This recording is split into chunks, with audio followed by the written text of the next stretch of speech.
Yo era un mal chico y no estoy hablando de la típica delincuencia adolescente, como probar cigarrillos, recibir detenciones en la escuela o sacar malas notas. Me refiero a realmente malo. A los 17 años, ya estaba robando en tiendas, robando coches, siendo detenido por la policía por todo tipo de cosas. No es que estuviera lastimando a alguien directamente, pero era un dolor de cabeza constante para mi mamá y mi papá. Luego, después de que mi papá y yo casi llegamos a una pelea a golpes, me echó de la casa. Sé que me lo merecía, y sé que pensaban que simplemente me iría a quedarme con amigos por un par de días, porque eso fue exactamente lo que hice. Pero siendo como soy, rápidamente agoté mi bienvenida en las casas de mis amigos, y me quedé sin lugares donde quedarme. Y nuevamente, siendo como soy, estaba demasiado orgulloso para simplemente volver a casa y pedir disculpas. Como era verano, pensé que sería una buena idea ir al parque y encontrar algún lugar para dormir. En ese entonces vivía en la ciudad, así que ya había un montón de personas sin hogar durmiendo allí. Y tan pronto como me di cuenta de que realmente estaba atrapado allí para pasar la noche, empecé a darme cuenta de que esto de ser sin hogar ya no era un juego. Se estaba haciendo muy tarde. Llegué al parque alrededor de las 11 de la noche, y esto pasó como a la 1 de la madrugada. Uno de los vagabundos se acercó a mí justo cuando empezaba a acostarme en un banco y empezó a hablarme. Me preguntó qué estaba haciendo, y siendo ingenuo le dije que estaba sin hogar. Él inmediatamente respondió diciendo, «No, no lo estás», y prácticamente adivinó toda la historia sobre mi pelea con mi mamá y mi papá. No quería admitir que tenía toda la razón, así que simplemente me quedé callado. Pero recuerdo que dijo algo como, «De verdad, chico, si tienes familia deberías visitarlos porque te prometo que no estás listo para esta vida». Mi orgullo me mantuvo allí por 3 noches enteras, y cada vez que me acomodaba en ese banco, el mismo vagabundo viejo se acercaba y decía, «Vuelve a casa, chico, esto no es para ti». En retrospectiva tenía toda la razón, pero en ese momento era solo otra persona a la que quería demostrar que estaba equivocada. Mi última noche en las calles también fue la primera en la que traté de acercarme a los otros vagabundos que dormían en el parque, parcialmente por aburrimiento y parcialmente por hambre. Me había quedado sin dinero, sin comida, y pensé que si me juntaba con los demás, tal vez podría conseguir algo de comida o algo. Pregunté por ahí, pero nadie tenía comida de sobra, hasta que le pregunté a un tipo, y me dijo que me largara. Pero noté que tenía una barra de Snickers sobresaliendo de su abrigo. Mi estómago rugiendo básicamente anuló mi cerebro, y con toda la destreza de un carterista victoriano, le saqué la barra de su bolsillo y me fui. No es mi momento más orgulloso, robarle comida a un vagabundo cuando podría haber tragado mi orgullo y simplemente haber vuelto a casa, pero es lo que es. Me fui a esconder en algún lugar para devorar la barra de Snickers entera. Luego volví al lugar donde estaban los otros para pasar el rato un poco más. Quizás 2 o 3 horas después, seguía tratando de acercarme a los vagabundos, pero también estaba bastante nervioso cerca de ellos, por razones obvias. Pensé que el tipo al que le robé estaba demasiado borracho para siquiera darse cuenta de que lo había hecho. Pero, oh, cuán equivocado estaba. Como dije, unas horas después de haber robado la barra, noté que el tipo empezó a palpar el bolsillo de su abrigo, obviamente dándose cuenta de que la barra de chocolate ya no estaba. Traté de mantenerme inconspicuo, pero también intenté mantener mis ojos en él porque, si se daba cuenta de que fui yo quien la robó, quería tener suficiente aviso para poder salir corriendo de allí. El tipo palpa su bolsillo y cuando se detiene puedo ver los engranajes girando en su cerebro empapado en alcohol pensando, estoy seguro de que tenía un chocolate ahí». Pero luego, unos segundos después, vuelve a beber de su botella de cerveza como si hubiera olvidado todo el asunto. Solo que no lo había olvidado.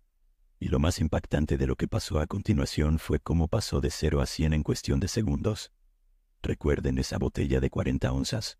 Toma uno, luego otro, y luego un tercero, mucho más largo. Casi como si estuviera tratando de acabar con todo el contenido de la botella de una vez. Lo cual, como resultó, era exactamente lo que estaba haciendo.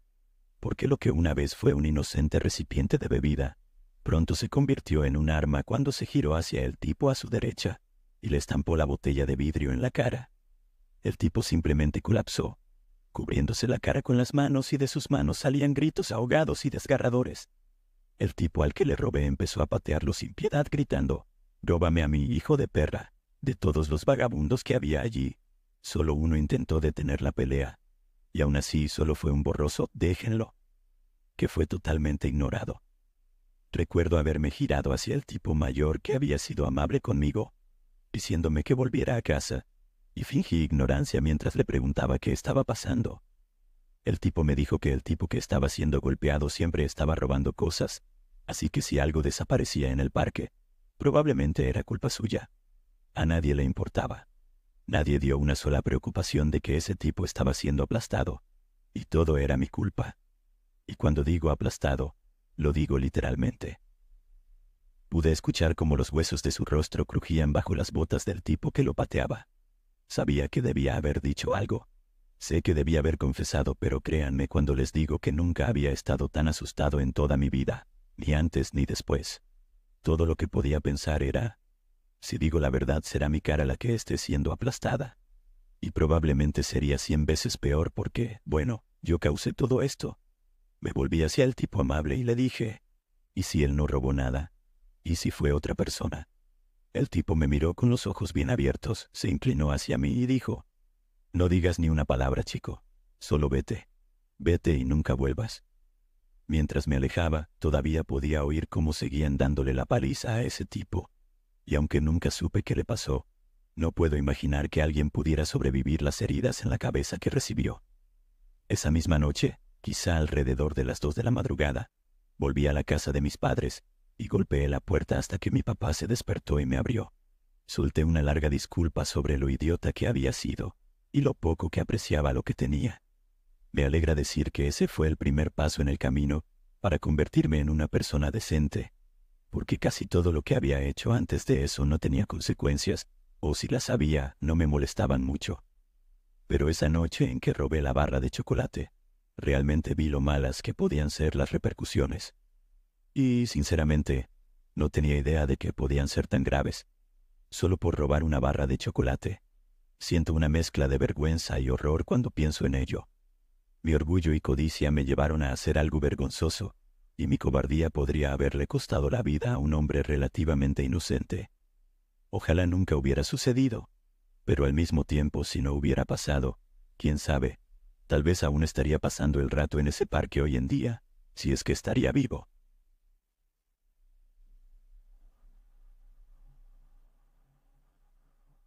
Tuve una infancia realmente difícil. No voy a aburrirte con los detalles, pero mis padres no estaban en el panorama. Estuve entrando y saliendo de hogares de acogida abusivos y, cuando tenía 16 años, pasé unos largos meses durmiendo en la calle.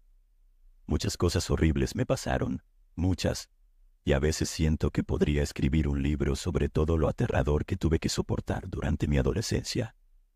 Pero hay una cosa que sin duda es lo más espantoso que me pasó.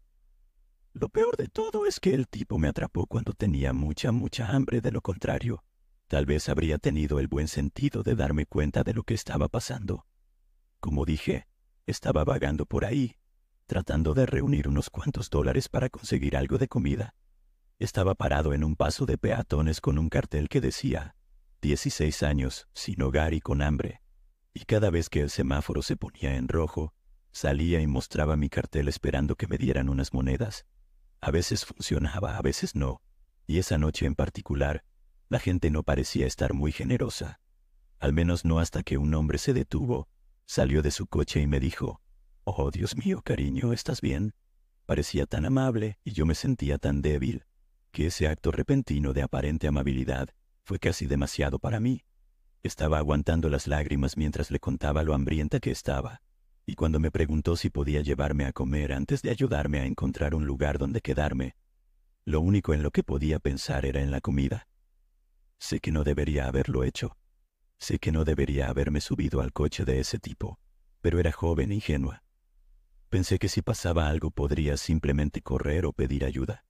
Incluso me imaginé a mí misma rodando fuera del coche si intentaba llevarme a algún lugar aislado, ya sabes, como en las películas. Así que aunque suene tonto decirlo ahora, en ese momento en realidad me sentía algo segura. Pero si soy honesta conmigo misma, todo lo que estaba pensando era en la idea de una hamburguesa o algo similar. Estaba prácticamente salivando solo de pensarlo. Cuando me preguntó a dónde tenía en mente, creo que le dije Wendy's o algo así, porque recuerdo que pasamos por uno y se lo señalé. Pero me ignoró por completo. Ahí fue cuando me di cuenta de que algo andaba mal. Empecé a preguntarle por qué no se había detenido en el Wendy's, y fue cuando esa persona, que hasta entonces había sido muy amable, se convirtió en un monstruo ante mis ojos. «Cállate», fue todo lo que dijo. Ni siquiera apartó los ojos de la carretera mientras lo decía. Pero, oye, tenía mi plan de respaldo y ni siquiera tendría que saltar del coche a alta velocidad. Todavía estábamos en la ciudad con semáforos cada pocas calles, así que simplemente cerré la boca. Esperé hasta que nos detuviéramos en un semáforo. Desbloqueé la puerta del pasajero y tiré de la manija de la puerta. Nada. Tiré de nuevo. Aún nada. Lo hice una tercera vez y fue entonces cuando noté que algo no estaba bien. Se sentía raro, como hueco, casi como si no estuviera conectada a nada. Y supongo que era porque no lo estaba. Todavía puedo recordar esa horrible sensación de hundimiento que sentí en ese momento, al darme cuenta de que era una trampa, de que no había manera de salir. Cuando comencé a gritar y a golpear la ventana del coche, él simplemente subió el volumen de la radio y se saltó un semáforo en rojo para que nadie pudiera darse cuenta. Y ni siquiera sé muy bien qué fue lo que me vino en ese momento, pero en medio del pánico me incliné hacia atrás en el asiento y comencé a golpear el parabrisas con mis pies descalzos. Pateé y pateé hasta que el vidrio comenzó a agrietarse, y el tipo que intentaba secuestrarme no podía hacer mucho al respecto porque tenía que mantener los ojos en la carretera. Sí, me lanzó algunos golpes, y claro que dolieron, pero aún tenía suficiente libertad como para hacerle un daño considerable al parabrisas de su coche. Entonces fue su turno de gritarme, diciéndome que estaba muerta, que me haría rogar para que me matara antes de que terminara. Era aterrador, sí, pero sabía que lo había descontrolado. Así que seguí gritando, sí, pues que te jodan a ti también. De repente luces azules y rojas y el sonido de una sirena de la policía. Tenías que haber visto la cara del tipo. Parecía como si hubiera visto un fantasma, como si el color simplemente se drenara de su rostro al mirar por el retrovisor. Yo no pensé que estuviera a salvo todavía. Pensé que tendría que soportar una persecución policial o algo así, y que incluso entonces el tipo podría sacar un arma y matarnos a ambos. Pero número. Se detiene, en lo que resultó ser un coche robado. Salta del auto y simplemente sale corriendo tan rápido como sus piernas se lo permitieron. Hasta el día de hoy nunca he estado tan feliz de ver a la policía. Hoy en día tengo mi vida en orden y he aprendido a temer ver esas mismas luces azules y rojas en el retrovisor.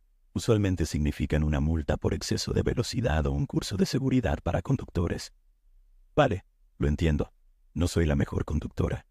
Pero a veces, solo a veces, recuerdo la sensación que tuve cuando los policías me sacaron de ese coche. Un alivio total, absoluto, gratificante. Su intervención me ayudó a volver al sistema de acogida, y por primera vez realmente me sentí en casa con la familia que me asignaron. Y lo mejor de esa noche, en realidad conseguí mi Wendy's. Todo gracias a los policías que me rescataron. Así que gracias, chicos, les debo literalmente todo.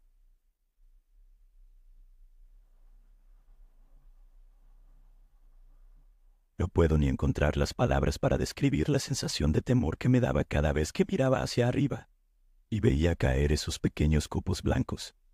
Veías a los niños y a otras personas emocionarse, especialmente durante las fiestas, pero para la gente que vivía en las calles, la nieve solo significaba una cosa: muerte. Voy a compartir una sola historia contigo porque demasiadas me ponen mal. Solía recoger mucha chatarra para ganar algo de dinero en el centro de reciclaje, y muchas veces me detenía en un lugar donde sabía que se quedaba Pedro. Este tipo, Pedro, era unos años mayor que yo, y era uno de esos pocos hombres sin hogar que conoces, y que no es un completo imbécil de alguna manera. La mayoría de las veces el problema de las personas es el alcohol o las drogas. Otras veces es una enfermedad mental.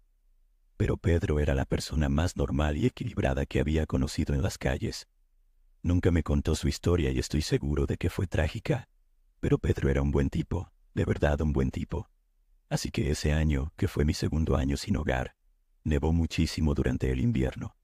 El año anterior había hecho frío, pero todo lo que tuvimos fue agua-nieve. Y aunque eso apesta, La humedad tiende a mantener las temperaturas ligeramente por encima de lo mortal. Pero en mi segundo año, nos cayó esta nieve seca y las temperaturas bajaron a unos -6, tal vez -4 grados. Pasé por la pequeña sección del callejón de Pedro y él no estaba allí. Su pequeño refugio estaba vacío, así que empecé a preocuparme. Pasaron unos días, el clima empeoraba, pero yo tenía un lugar en un edificio abandonado, con un montón de latas de esterno, y pensé que, ya que Pedro realmente tenía las cosas en orden, tal vez él había hecho lo mismo. Así que un día volví por mi antigua ruta de la chatarra y tenía que pasar por el lugar de Pedro. Para mi alivio absoluto, veo un montón de sacos de dormir y cartones extendidos, lo que indicaba que estaba en casa. Me acerqué, disculpándome por despertarlo, pero contento de verlo, y le dije algo como: «Oye Pedro, qué terrible clima, amigo, ¿cómo van los Yankees?». Pedro era fanático de los Mets, así que cada vez que le daba ese saludo, incluso si estaba dormido, se levantaba de su saco de dormir y me gritaba: «¡Que se jodan los Yankees!». Pero esta vez Pedro no se movió. Era como una escena de película o algo así. Yo seguía diciendo: «Pedro, ¿estás ahí, amigo?», caminando directamente hacia lo inevitable. Me incliné hacia él y levanté la parte del saco de dormir que cubría su cabeza, y estaba azul. No lloré, al menos no de inmediato. Fue el primer cuerpo que encontré, así que recuerdo haberme echado hacia atrás, horrorizado, queriendo alejarme de él. Caminé unas pocas cuadras con la cabeza dándome vueltas, y cuando finalmente logré reponerme un poco, pude marcar el 911 y les dije dónde podían encontrar el cuerpo. Pedro ya no estaba esa misma noche. Afortunadamente ya no estoy sin hogar, y no me gusta hablar mucho de mi tiempo en las calles, especialmente con personas que no me conocen de esa vida. Pero de todas las personas que murieron, los que realmente recuerdas son aquellos que parecen que podrían salir de las calles en cualquier momento. Son los que están a una llamada de distancia de un primo, o a una entrevista de trabajo de la libertad, y luego algo tan insignificante como el clima los arranca de ti. No fueron las drogas ni el alcohol lo que mató a Pedro. No, fue asesinado, y la sociedad tiene la sangre en sus manos.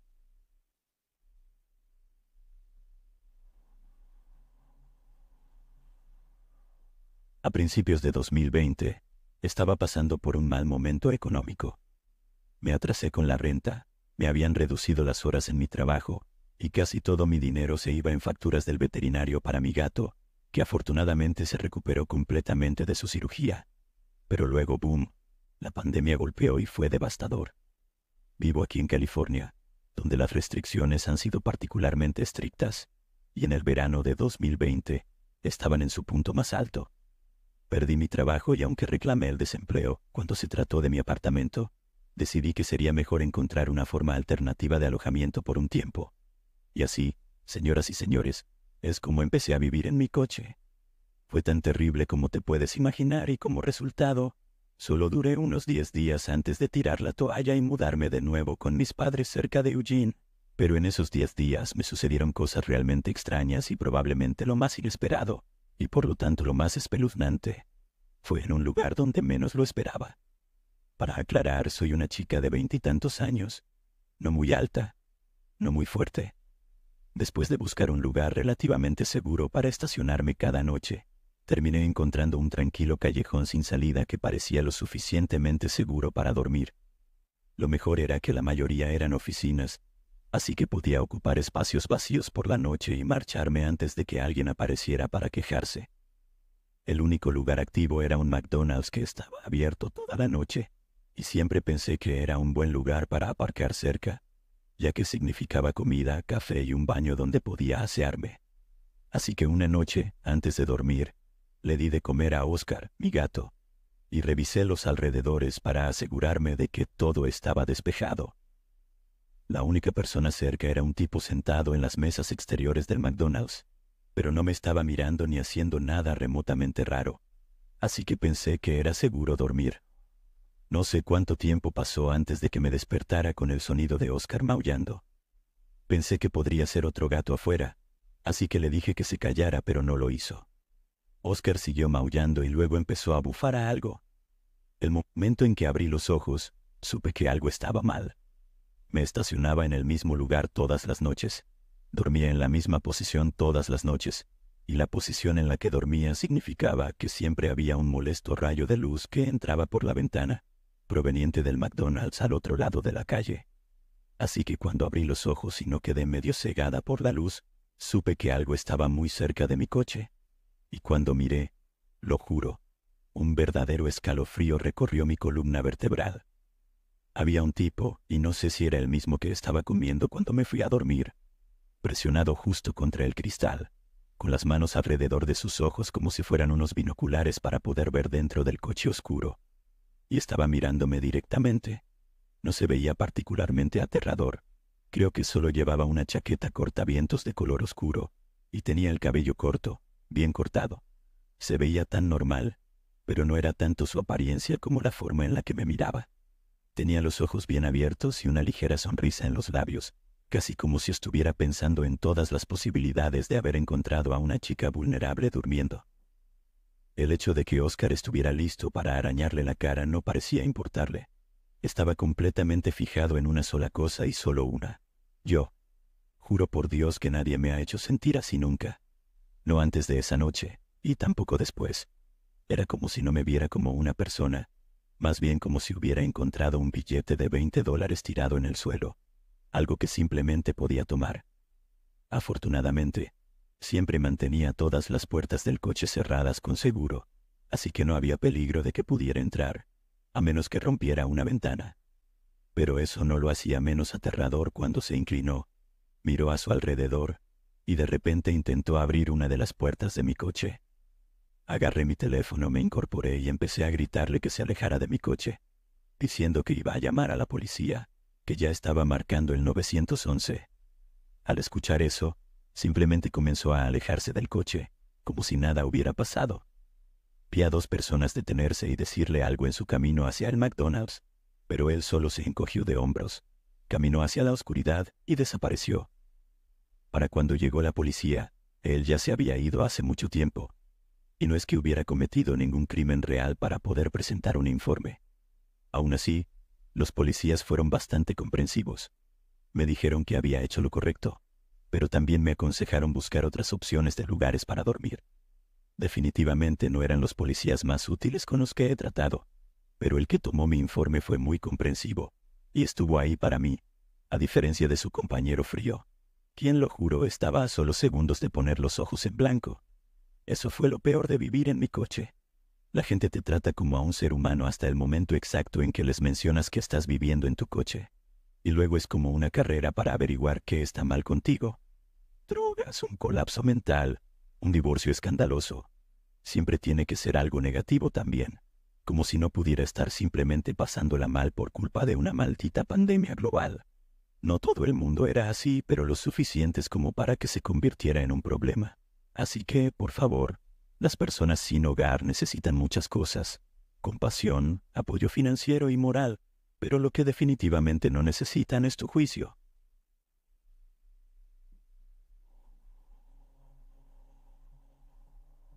Solía quedarme en algunos almacenes abandonados aquí en el Reino Unido, y no del tipo que te imaginas. Estos eran edificios victorianos antiguos que creo que formaban parte de la industria del algodón, pero no me citen en eso. El punto es que tenían unos 6 pisos de altura y aún estaban en bastante buen estado, si puedes ignorar a los ratones y las secciones con goteras. De todos modos, yo era mucho más joven cuando todo esto pasó. Tenía casi 18 años recién cumplidos y estaba llegando al final de mi vida en las calles, porque lo que sucedió después me motivó a ponerme en marcha, dejar de beber y entrar en la lista para conseguir una vivienda de emergencia. Como decía, solía subir hasta el 3.er o 4.er piso cada vez que dormía en ese lugar, solo para intentar estar lo más seguro posible. No era raro que ciertos tipos desagradables vagaran por los pisos inferiores para hacer todo tipo de cosas horribles, y me gustaba estar lo más lejos posible de ese tipo de situaciones si quería dormir. Pero una noche me desperté con el sonido más horrible de gritos que había escuchado en mi vida. No puedo encontrar las palabras adecuadas para describirlo. Era como un verdadero grito de muerte, que me hizo estremecer en cuanto lo escuché. Estaba tan asustado que al principio no pude moverme, pero luego supe que tenía que hacer algo, Al menos intentar que se detuviera. Si yo estuviera gritando de esa manera, también querría que alguien viniera a ayudarme. Pero cuando finalmente me levanté y bajé las escaleras, los gritos de repente se detuvieron. Seguí bajando por si acaso, pero no había nada allí. No se veía ni una sola persona. Pensé que tal vez había sido solo una pelea o algo así, y Dios no lo quiera, tal vez un fantasma. Pero la verdad era mucho más aterradora. Volví a subir para intentar dormir de nuevo, pensando que todo estaba seguro otra vez. Y cuando me desperté unas horas más tarde, listo para ir a desayunar a la misión católica al otro lado de la ciudad, pude escuchar las radios de la policía antes de siquiera verlos. Habían encontrado el cuerpo de una chica justo fuera de la entrada de donde yo estaba durmiendo, y como admití haber estado en la zona la noche anterior, realmente no tenía manera de evitarlo. De hecho, terminé siendo parte de una investigación de asesinato. Suena sombrío, pero en realidad fue algo bueno. Rompió la monotonía de mis días. Ir y venir de la comisaría para dar declaraciones, que tomaran mis huellas dactilares y todo eso. Sé que probablemente suene horrible para la mayoría de ustedes escucharme decir que encontré una especie de alegría en la muerte de esa chica. Y lo entiendo. Es horrible por mi parte. Probablemente uno de los momentos más bajos de mi vida. Pero eso fue lo que necesitaba. Eso fue lo que necesitaba para finalmente decir: espera un momento, esto no vale la pena. Vivir como un forajido simplemente no vale la pena. He vivido con problemas de salud mental durante la mayor parte de mi vida también, y no creo que estuviera listo para enfrentarlos en ese momento. Pero darme cuenta de que la muerte de una chica se había convertido en un evento para mí, me hizo pensar: algo tiene que cambiar. No puedo decir que me esté yendo increíblemente bien hoy, pero definitivamente estoy mejor de lo que estaba. La mayoría de la gente ni siquiera sabría que alguna vez fui una persona sin hogar con solo verme. Pero aunque esa parte de mi vida parece como si le hubiera pasado a otra persona, aún tengo los recuerdos de esos gritos para recordarme que fue muy, muy real.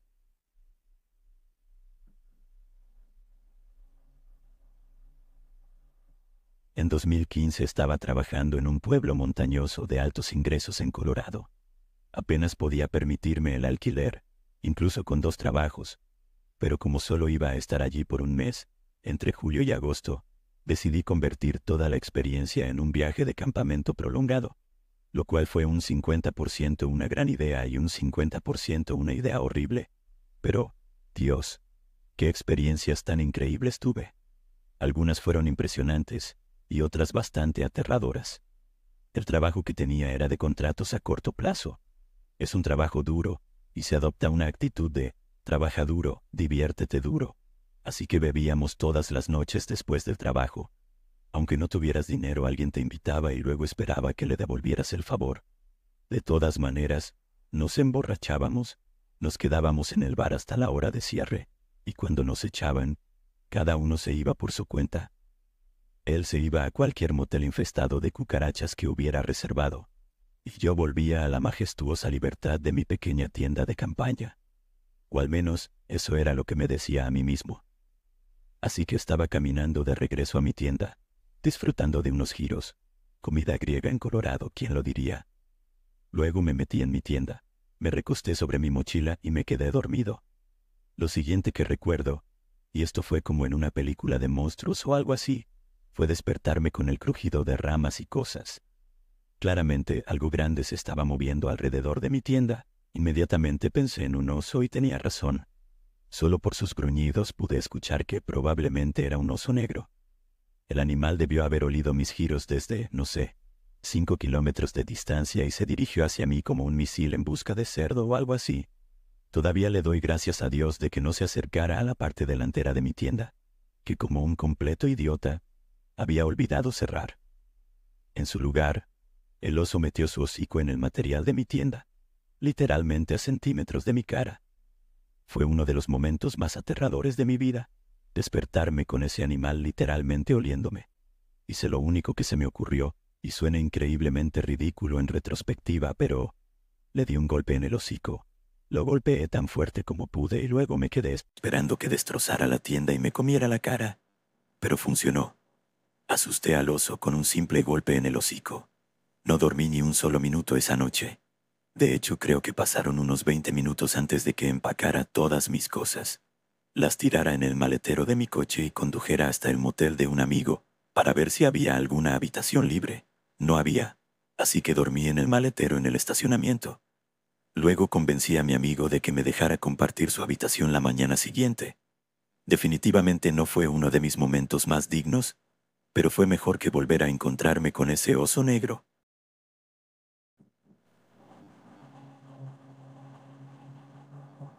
Hace mucho tiempo, cuando vivía en las calles, había un refugio local para personas sin hogar al que solía ir para conseguir comida. A veces, si tenías suerte y llegabas a tiempo, podías conseguir una cama para pasar la noche.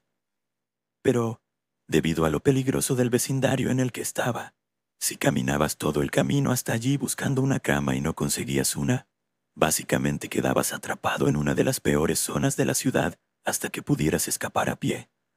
Otros vagabundos podrían intentar robarte. Una vez vi cómo apuñalaban a un tipo justo frente a mí, y si intentabas dormir por allí, había una buena probabilidad de que unos borrachos vinieran y te dieran una paliza solo por diversión. Pero de lejos lo peor que vi fue una noche mientras caminaba para salir de esa zona. Estaba usando los callejones para intentar no llamar la atención, y de la nada empecé a escuchar un ruido raro, como gruñidos. Así que retrocedí para ver qué pasaba. Al fondo de un terreno abandonado vi a un hombre, como un animal salvaje, desnudo de la cintura para abajo, encima de lo que asumí era una mujer, embistiendo sobre ella. Cada pocos segundos se detenía para lanzar un puñetazo. La mujer estaba inconsciente, completamente inmóvil, y tanto ella como los puños del hombre estaban cubiertos de sangre. Le grité que se detuviera, y entonces él solo se giró para mirarme. He visto muchas cosas horribles en mi vida, pero esa mirada en sus ojos era más que animal. Era como si las luces estuvieran encendidas, pero no hubiera nadie en casa, ¿sabes? Y la forma en que la luz de seguridad naranja se reflejaba en sus ojos lo hacía parecer aún más inhumano. Estaba tan asustado. Quería hacer algo, pero lo único que pude hacer fue correr hasta el teléfono público más cercano para llamar a la policía. Sé que eso me hace sonar como un cobarde, que debería haber detenido al tipo porque ahora la chica podría estar muerta por lo que sé, pero simplemente no sabía qué más hacer. Podrían haber sido dos personas muertas si intentaba algo, y no pienso así hoy en día, pero por un tiempo después pensé que tal vez sería mejor ser un héroe muerto que vivir como un cobarde. Hoy solo espero que quien quiera que haya sido esa chica esté bien. Algunas personas nunca encuentran la manera de salir de las calles, pero algunas lo hacen, y espero que ella haya sido una de esas. En cuanto al tipo, no hay un castigo en el infierno lo suficientemente bueno para él, y espero que al final haya recibido su merecido.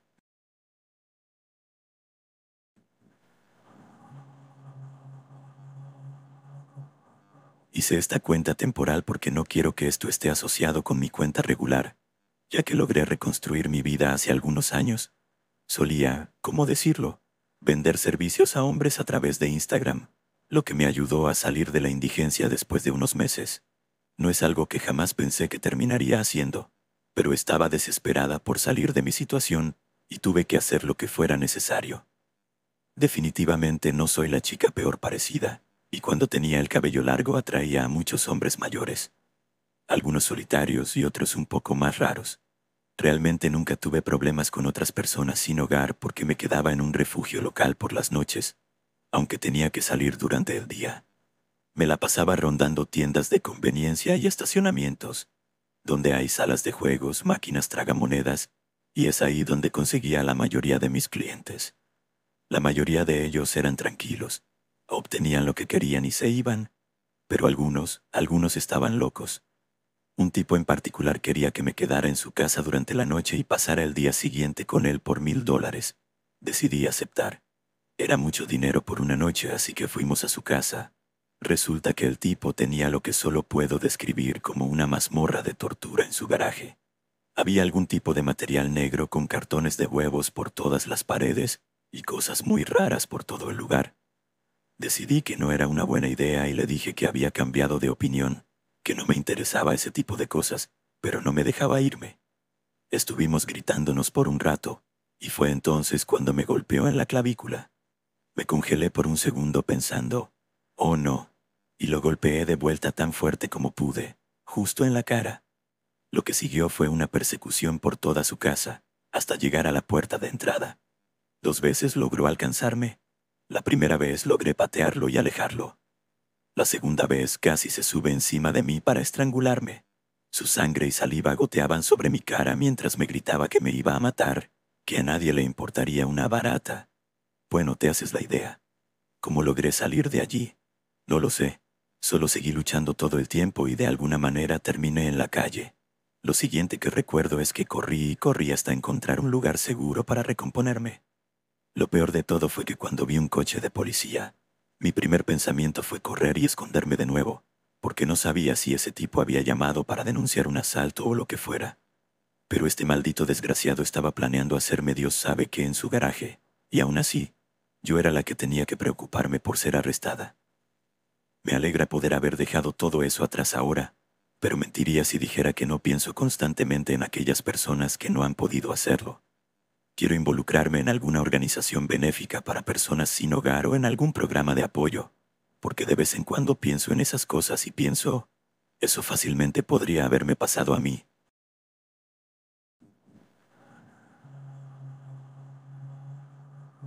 Nacido el 20 de marzo de 1988 en Ciudad de México, Itsukoto Ocampo era el hijo mayor de 2 migrantes mexicanos que eventualmente se establecieron en el suburbio de Yorba Linda, en el condado de Orange, California. Después de pasar los primeros 12 años de su vida en el estado, sus padres obtuvieron la ciudadanía estadounidense tanto para ellos como para sus hijos, y Ocampo se graduaría de la preparatoria Esperanza en Anaheim en el verano de 2006. Sus amigos de la escuela secundaria recordarían a Ocampo como un joven cálido y amigable, y fue esta actitud la que le ganó muchos amigos durante su educación. Pero algo sucedió durante sus años escolares que tuvo un profundo efecto en Ocampo. El ataque a las Torres Gemelas de Nueva York en septiembre de 2001. Tras lo que resultó ser uno de los ataques terroristas más devastadores en la historia mundial, los amigos de Ocampo notaron un cambio distintivo en su personalidad. Se volvió oscuro y melancólico, desarrollando un intenso interés en la política del Partido Republicano, y en particular, en las políticas exteriores del entonces presidente George W. Bush. También fue en ese momento cuando Ocampo se convirtió en víctima de una intensa campaña de acoso por parte de lo que sus amigos describieron más tarde como un grupo de chicos ricos y deportistas. No está claro si esto afectó su decisión de unirse a los Marines de los Estados Unidos, pero sabemos que para julio de 2006 estaba estacionado en Camp Pendleton, en Oceanside, donde estaba asignado al regimiento del Batallón Médico y Sanitario número 15. En 2008, Ocampo fue enviado a Irak con el primer batallón de suministros, pero es evidente que no vio combate durante sus 8 meses en el país. Su trabajo consistía en transportar agua y combustible a los soldados de combate más adentrados en el campo, y aunque ciertamente enfrentó todos los peligros presentados por una insurgencia activa, Ocampo nunca estuvo bajo fuego en ningún momento. También sabemos que en algún momento durante su servicio, ocurrió un incidente en el que Ocampo apuntó con un arma cargada a un soldado aliado, aunque no está claro de qué nacionalidad era dicho soldado. Ocampo fue severamente castigado por su indiscreción. Fue degradado, se le descontó su salario y se le asignaron tareas adicionales como penitencia. A pesar de este episodio preocupante, Ocampo aún recibió todos los reconocimientos apropiados por su servicio, incluidos la medalla de la campaña en Irak, la medalla al servicio en la guerra global contra el terrorismo y la medalla de servicio de defensa nacional.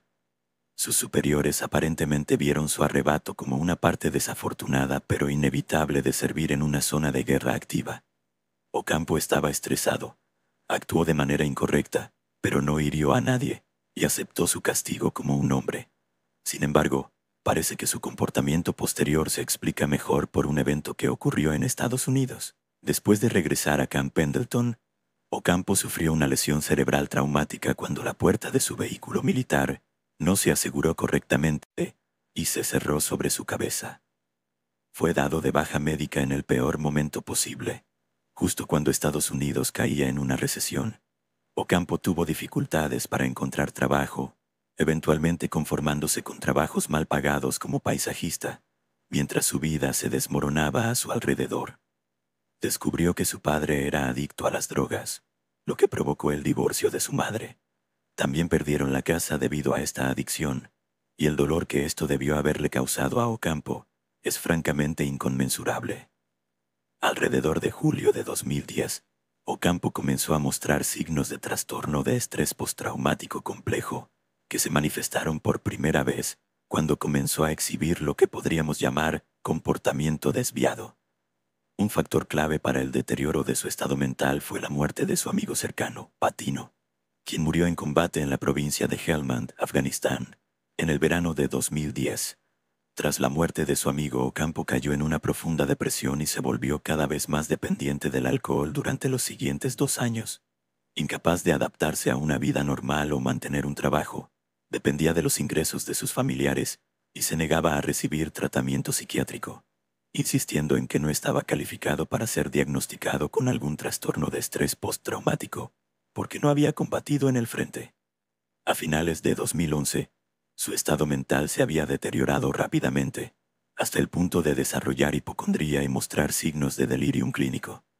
Entonces, el 25 de octubre de 2011, Ocampo apareció de repente en la puerta de su antiguo compañero de clase de la preparatoria, Eder Herrera, de 24 años.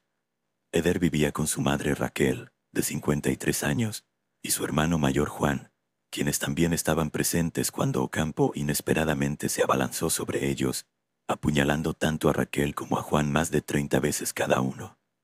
Los vecinos de los Herrera fueron testigos de los asesinatos, proporcionando a la policía una descripción del atacante y su ropa, pero debido a la similitud física entre Eder y Ocampo, el desconsolado Eder fue arrestado en una impactante muestra de negligencia policial.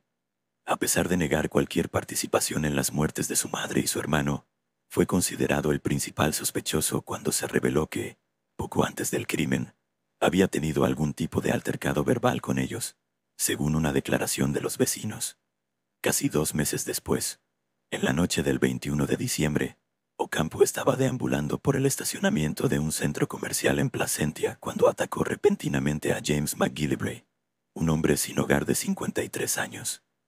La brutal ejecución de McGillivray por apuñalamiento fue grabada por cámaras de seguridad, y la policía logró publicar un retrato robot del asesino con la esperanza de cortar la racha de Ocampo. Pero una semana después, Ocampo cometió otro asesinato. Esta vez la víctima fue Lloyd Meadow, un hombre sin hogar de 42 años que pasaba la mayor parte de su tiempo bajo un puente que cruzaba el río Santa Ana, en Anaheim. Meadow, al igual que McGillivray, fue encontrado apuñalado casi 60 veces, como si el asesino hubiera entrado en una especie de frenesí del que le costaba salir. 2 días después, Ocampo mató a otro hombre sin hogar, apuñalando al hombre de 57 años, Paulus Smith, más de 50 veces antes de abandonar su cuerpo en el estacionamiento de una biblioteca pública en Yorba Linda. Y cuando Ocampo mató por 4ª vez, las noticias sobre las muertes de personas sin hogar en el condado de Orange comenzaron a extenderse como la pólvora en los medios locales y nacionales. A principios de enero de 2012, varios periódicos publicaron una serie de artículos sobre la investigación de los asesinatos. Uno de ellos, en el Los Angeles Times, incluía una entrevista con John Barry, un veterano de la guerra de Vietnam de 64 años, quien habló negativamente sobre el perpetrador y urgió a las posibles víctimas a ser lo más cuidadosas posible para evitar convertirse en la próxima víctima. Las palabras de Barry firmaron su sentencia de muerte y como resultado, Ocampo viajó hasta Anaheim para comenzar a acosar a Barry. La noche siguiente, Ocampo encontró a Barry cerca de un Carl's Jr. en Anaheim y tras esperar el momento adecuado para atacar, lo apuñaló frente a decenas de testigos, huyendo a pie después de matarlo. Esos testigos, obviamente, llamaron rápidamente al 911, y Ocampo fue arrestado mientras intentaba deshacerse de su ropa ensangrentada a solo unos cientos de metros de la escena del crimen. La policía confiscó una hoja de acero inoxidable de 18 centímetros, que estaba empapada con la sangre de John Barry. Los detectives de homicidios luego descubrieron que el arma homicida coincidía con la utilizada en los asesinatos de los otros 3 hombres sin hogar. y Ocampo fue confirmado como el asesino de personas sin hogar del condado de Orange. Solo más tarde se relacionaron los asesinatos de la madre y el hermano de su amigo con su maníaca racha asesina. Tras enterarse de esta crueldad, el fiscal del distrito del condado de Orange, Tony Rokakis, confirmó que buscaría la pena de muerte en el próximo juicio de Ocampo. El juicio de Ocampo estaba programado para comenzar el 17 de enero de 2014, pero en la noche del 27 de noviembre de 2013, Ocampo logró de alguna manera obtener una botella de Ajax y fue encontrado muerto después de haber ingerido todo el contenido. Fue la salida de un cobarde, una forma de retener la dignidad que le había negado a tantos otros en su breve pero tumultuosa vida. ¿Era Itsukoto Ocampo malvado? ¿O fue producto de una sociedad rota, sufriendo en su propio infierno personal, y que encontró en el asesinato su única forma de vengarse de un sistema en el que alguna vez tuvo tanta fe?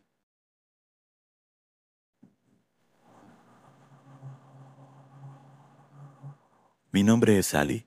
Tengo 33 años y desde los 19 hasta los 23 fui adicta a la heroína.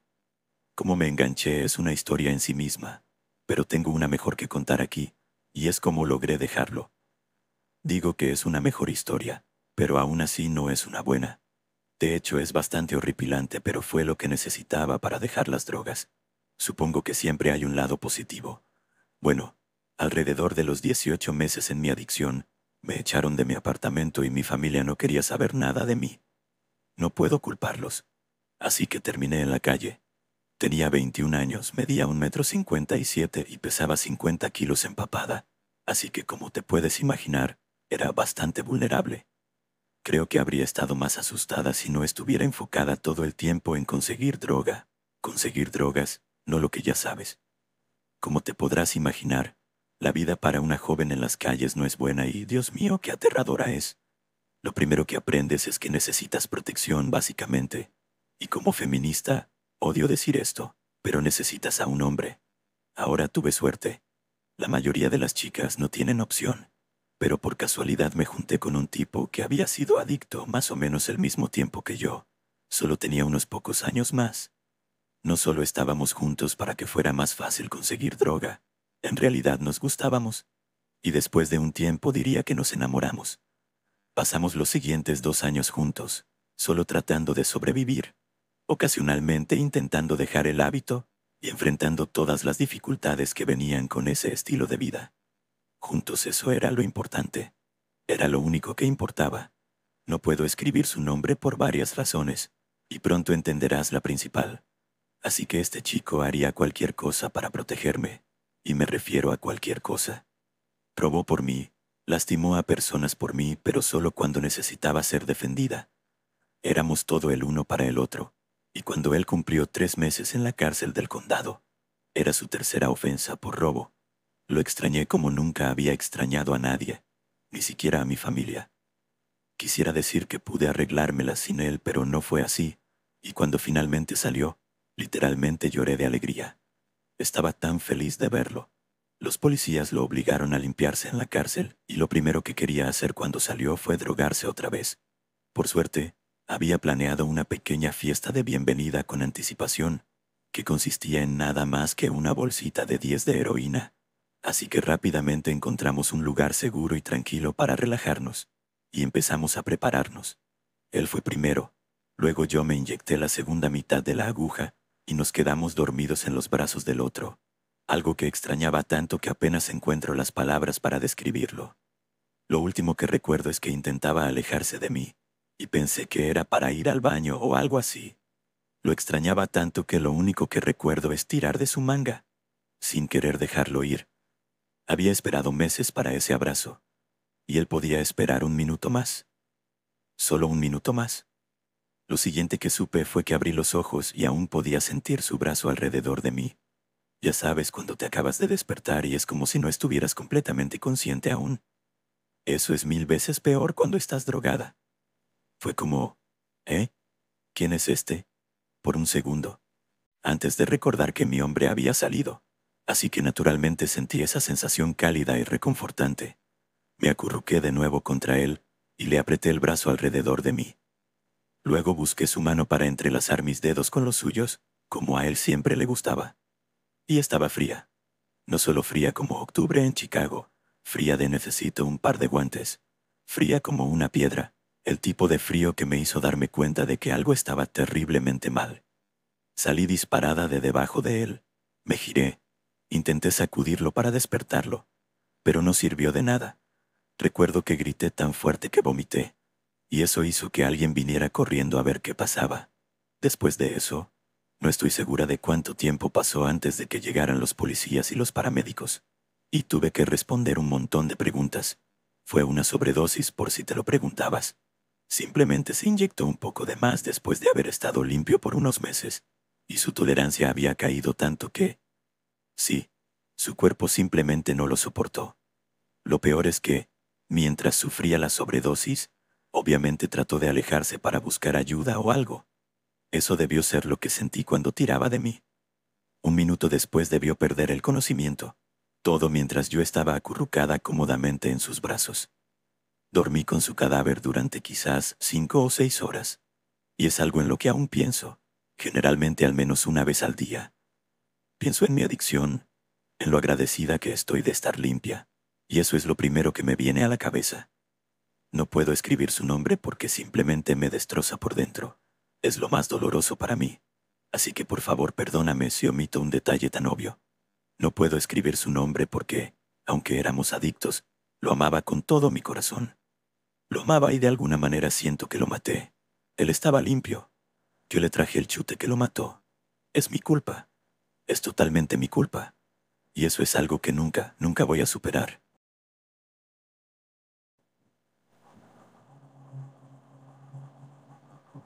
No todas las personas son malas, y es algo que descubrí de la manera más dolorosa. A lo largo de mi vida, siempre había escuchado que las personas de bajos recursos podían ser peligrosas, que la gente que vive en la calle es desconfiada, agresiva, o simplemente que no deberías acercarte a ellos. Pero con el tiempo aprendí que, a veces, son las personas que menos tienen las que guardan la mayor bondad en su corazón. Tal vez porque han experimentado lo peor de la vida, o porque saben lo que significa no tener nada. Esta es la historia de cómo llegué a conocer a alguien que vivía en la calle, y de cómo esa persona terminó salvándome la vida, a costa de la suya. Hace unos años, trabajaba en una tienda de autoservicio, en el turno de noche justo en los márgenes de la ciudad. No era el trabajo de mis sueños, pero me permitía pagar las cuentas y mantenerme a flote mientras trataba de encontrar algo mejor. El vecindario en el que vivía no era el peor, pero tampoco el mejor. Las calles eran oscuras y vacías por la noche, y aunque la distancia desde mi trabajo hasta mi casa no era muy larga, el trayecto siempre me hacía sentir vulnerable.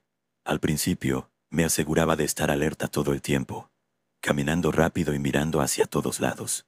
Tenía miedo de que algo me pasara, aunque nunca había sucedido nada en particular en ese tramo. Pero cuando se es una mujer joven y sola, siempre hay esa sensación constante de peligro, esa paranoia de que alguien podría seguirte o atacarte. Una noche, mientras volvía a casa como de costumbre, lo vi por primera vez. Era un hombre mayor, probablemente rondando los 50 años, con el cabello y la barba enmarañados, vistiendo ropas desgastadas y sucias. Estaba sentado en un banco cerca de una esquina oscura, con una mirada perdida en el vacío. Lo primero que sentí fue una punzada de alerta. Mi instinto me gritaba que me alejara, que cruzara la calle para evitarlo, como lo hacía la mayoría de las personas cuando veían a alguien en su situación. Pero no lo hice. No sé por qué, pero había algo en él que no me inspiraba miedo. No parecía ser una amenaza. Esa noche solo intercambiamos una rápida mirada, y continué mi camino apresurada.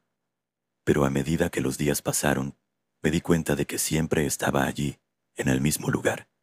No importaba a qué hora terminara mi turno, él estaba sentado en ese banco, como si estuviera esperando algo o a alguien. Después de una semana decidí dejar de ignorarlo, no porque sintiera que necesitaba su compañía, sino porque en el fondo me daba lástima. Nadie debería vivir en las calles, y menos una persona de su edad. Así que una noche, cuando estaba por pasar frente a él, me detuve, abrí mi bolso y saqué el café caliente que había comprado antes de salir del trabajo. ¿Te gustaría algo de café?, le pregunté extendiéndoselo. Por un momento pensé que no respondería. pero luego levantó la vista con una mirada de sorpresa y gratitud en sus ojos cansados. «Gracias», fue todo lo que dijo, tomando la taza con manos temblorosas. Esa fue nuestra primera interacción, y desde entonces algo cambió entre nosotros. Cada noche, cuando pasaba por esa esquina, él me acompañaba en mi camino a casa. Nunca me pidió nada, pero yo solía llevarle algo de comer, y en el fondo, sentía que ambos nos hacíamos compañía. Me daba una sensación de seguridad tenerlo cerca. Aunque su vida estaba rota, había una dignidad en él que nunca dejó de sorprenderme. Durante meses esta rutina continuó. A veces hablábamos, pero la mayoría de las noches solo caminábamos en silencio. Me contaba un poco sobre su vida. Había sido obrero, trabajaba en la construcción, pero tras perder su trabajo todo fue en picada.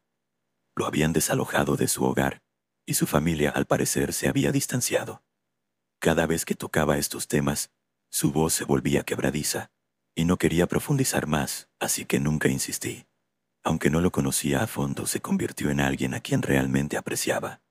No era solo el hombre de la calle, era mi amigo. Pero todo cambió una noche de otoño, una de esas noches frías en las que el viento te corta la piel y la ciudad parece aún más desolada. Recuerdo que me sentí inquieta desde que salí del trabajo.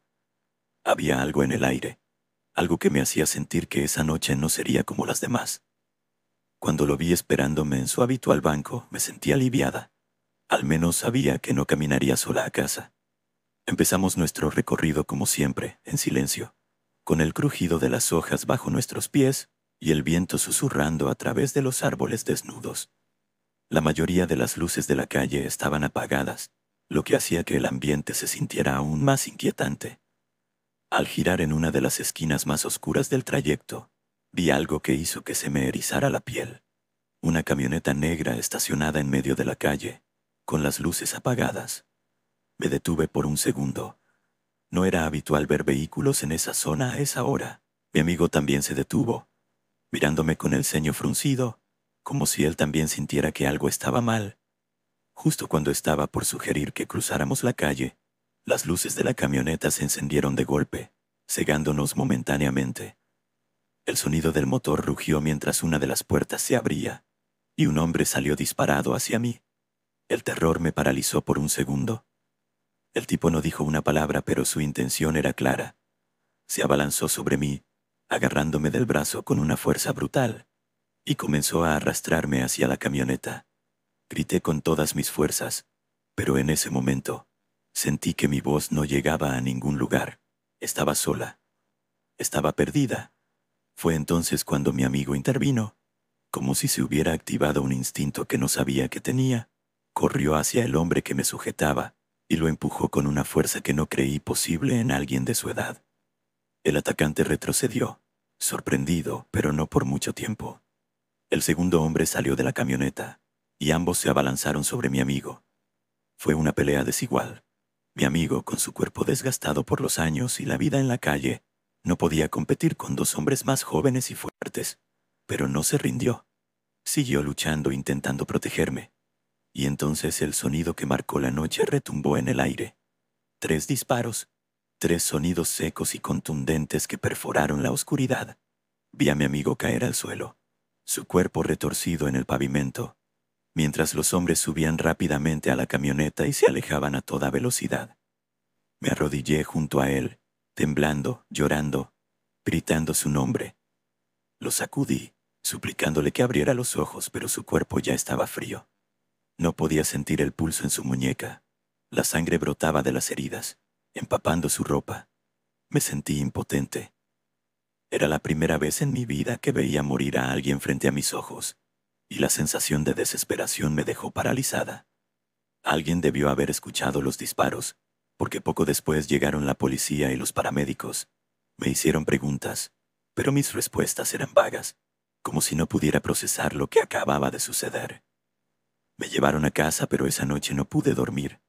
Me quedé sentada en el sofá, abrazándome a mí misma, tratando de calmar los sollozos que me sacudían el pecho.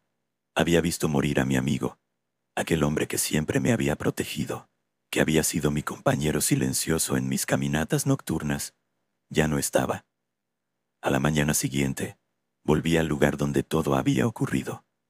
Quería saber qué había pasado con él, si había sobrevivido de alguna manera.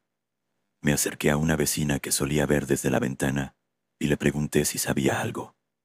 Con una mirada sombría, me dijo que había fallecido esa misma noche. Su cuerpo estaba con los peritos forenses y estaban intentando hacerle una autopsia para atrapar a los hombres que lo habían asesinado. Sentí que mi mundo se desmoronaba. Mi amigo, el hombre que había dado su vida por protegerme, ya no estaba. No tenía familia. No tenía a nadie que pudiera organizar un funeral para él. Fue entonces cuando decidí que yo lo haría. No importaba que no lo conociera en profundidad o que nuestra amistad hubiera sido tan inusual. Se merecía una despedida digna. Conseguí el permiso necesario y organicé un pequeño funeral en su honor. No fue algo grande ni lujoso, pero era lo mínimo que podía hacer por alguien que había sacrificado su vida para salvar la mía. Lloré durante todo el servicio, pero en mi corazón sabía que estaba haciendo lo correcto. Cada lágrima que derramaba era un recordatorio de la valentía de mi amigo, de su sacrificio, de todo lo que había hecho por mí sin pedirme nada a cambio. Se había convertido en mi protector, en alguien en quien confiaba ciegamente, y lo menos que podía hacer era asegurarme de que su último adiós fuera digno de él. El funeral fue sencillo, solo unas pocas personas. La mayoría eran vecinos de la zona que lo habían visto vagar por las calles, y algunos, al igual que yo, sentían una especie de conexión con él, aunque nunca hubieran intercambiado más que unas pocas palabras. Había un sacerdote que accedió a oficiar el servicio sin cobrar nada. Habló sobre la vida en la calle, sobre cómo algunos de los más desafortunados eran los que realmente nos enseñaban lo que significaba la bondad y el sacrificio. Mientras escuchaba esas palabras, no podía evitar recordar cada pequeño gesto de amabilidad que mi amigo había mostrado. La forma en que, a pesar de sus propias dificultades, nunca me había pedido nada. La forma en que, sin decirlo, me protegía cada noche, caminando a mi lado en silencio, asegurándose de que llegara a casa sana y salva. Y finalmente, el mayor sacrificio de todos, dar su vida por salvar la mía. Después del funeral, caminé sola hasta el lugar donde había ocurrido todo. Me quedé parada en ese rincón oscuro, donde la camioneta había estado estacionada, y sentí una mezcla de emociones que no sabía cómo manejar. Estaba enojada, aterrorizada, devastada, y también increíblemente agradecida. Si no hubiera sido por él, yo no estaría aquí contando esta historia. Habría sido arrastrada a esa camioneta, y Dios sabe qué me habría pasado. Pero a pesar de la gratitud, había algo que no me dejaba tranquila: el peso de la culpa. No podía evitar pensar que, de alguna manera, todo esto era mi culpa. Si no hubiera estado allí, si no hubiera pasado por esa calle esa noche, él seguiría con vida. Si no hubiera confiado en él para protegerme, tal vez no habría sentido la necesidad de intervenir, de enfrentarse a esos hombres que le arrebataron la vida tan fácilmente.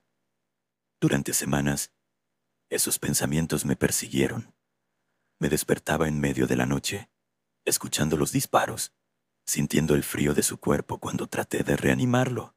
Soñaba con su rostro, con sus ojos cerrándose lentamente, mientras la vida se desvanecía de su cuerpo. Me sentía atrapada en una pesadilla que no podía terminar. Intenté seguir adelante, volver a mi rutina, pero todo me recordaba a él. Caminar por esas mismas calles me llenaba de terror. Cada esquina oscura, cada ruido en la noche, me hacía revivir esos momentos una y otra vez. Incluso dejé mi trabajo en la tienda de autoservicio. No podía soportar la idea de caminar sola de noche, de pasar por ese mismo lugar una vez más. Había noches en las que me preguntaba si alguna vez lograría dejar atrás lo sucedido, si alguna vez podría recordar a mi amigo sin sentir ese nudo en el estómago, esa culpa que me consumía lentamente. Sabía en el fondo que no tenía la culpa de su muerte, que él había tomado la decisión de defenderme, que había hecho lo que cualquier buen amigo haría, pero eso no hacía que fuera más fácil de aceptar. Un día, semanas después del funeral, recibí una llamada inesperada. Era la policía. Habían detenido a 2 hombres que coincidían con la descripción de los atacantes de esa noche. Habían encontrado la camioneta y, gracias a las cámaras de seguridad de algunos negocios cercanos, habían podido rastrear su recorrido. Me pidieron que fuera a la comisaría para identificar a los sospechosos. Recuerdo caminar hacia la comisaría con una sensación de vacío en el pecho. Parte de mí no quería enfrentarse a esos hombres, no quería verlos cara a cara, pero otra parte de mí necesitaba justicia. Necesitaba saber que no se saldrían con la suya, que no volverían a hacerle daño a nadie más. Cuando llegué, me llevaron a una sala con un espejo de 2 vías. Del otro lado estaban los 2 hombres. Los reconocí de inmediato. Sus rostros eran exactamente como los recordaba, fríos, despiadados, indiferentes a la vida que habían arrebatado. Apreté los puños y contuve las lágrimas. Sabía que, aunque se hiciera justicia, nada devolvería a mi amigo, pero al menos saber que esos hombres pagarían por lo que hicieron me dio un pequeño consuelo. Después de ese día, empecé a notar que algo dentro de mí había cambiado. Ya no sentía la misma culpa. Mi amigo había hecho lo que hizo porque me valoraba, porque se preocupaba por mí, y aunque su sacrificio fue doloroso, entendí que no era mi culpa. No había nada que pudiera haber hecho para cambiar lo que pasó. La vida siguió adelante, pero nunca lo olvidé. A veces, al pasar por ese banco donde solía sentarse, me detenía por un momento y le enviaba un pensamiento de agradecimiento. Sabía que donde quiera que estuviera, él seguía cuidándome de alguna manera. La vida en las calles es dura, pero a veces en los lugares más inesperados, encuentras a personas que dejan una huella imborrable en tu corazón. La bondad no siempre viene de aquellos que tienen todo en la vida. A veces, viene de aquellos que no tienen nada, pero están dispuestos a darlo todo por proteger a alguien más. Mi amigo fue una de esas personas, y aunque su vida fue truncada por un acto de violencia sin sentido, su memoria sigue viva en mí, y cada vez que pienso en él, sé que su sacrificio no fue en vano.